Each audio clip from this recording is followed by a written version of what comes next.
Korça mirëpriti edhe këtë vit festivalin ndërkombëtar Shpirti i Ballkanit, një ngjarje kulturore tashmë e kthyer në traditë për qytetin, ku grupe artistike nga vende të ndryshme të rajonit sollën kostumografin, veshjet popullore, etnografin, valle dhe këngët tradicionale të popujve të Ballkanit. Koreografi i njohur Ali Beli theksoi se Ballkani, përtej nocionit gjeografik, përbën një hapësirë të përbashkët kulturore, ku ngjashmëritë mes popujve janë të shumta. Në përgjithësi, dinamika është ajo që i karakterizon vallet ballkanike, se po të kesh parasysh edhe maqedonësit kërcejnë me një temperament shumë të fuqishëm, vallet tona po as nuk diskutohet.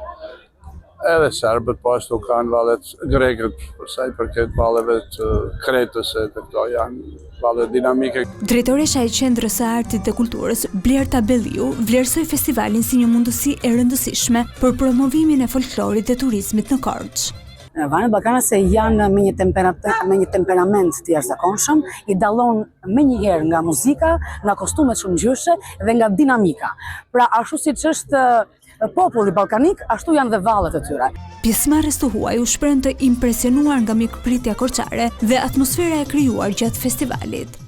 Është hera e dytë që vim në Korçë. E duam këtë qytet sepse ka ngjyrat e bashkëjetesës mes popujve. Kemi ardhur me veshje tradicionale të ishujve grek. Na pëlqen mënyra se si na trajtoni dhe kemi shumë gjëra të përbashkëta, siç është edhe pogonishtja.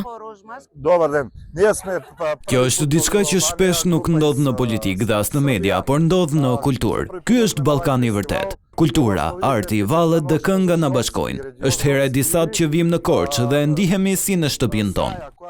Festivali Shpirti i Ballkanit mblodhi në Korçë për herë të tetë grupe artistike nga Mali i Zi, Greqia, Maqedonia e Veriut, Serbia dhe Bosnia-Hercegovina, ndërsa grupet shqiptare performuan në pedonalen e qytetit, duke sjellë gëzim, ngjyra dhe atmosferë festive për banorët dhe turistët vendas e të huaj që vizitojnë Korçën.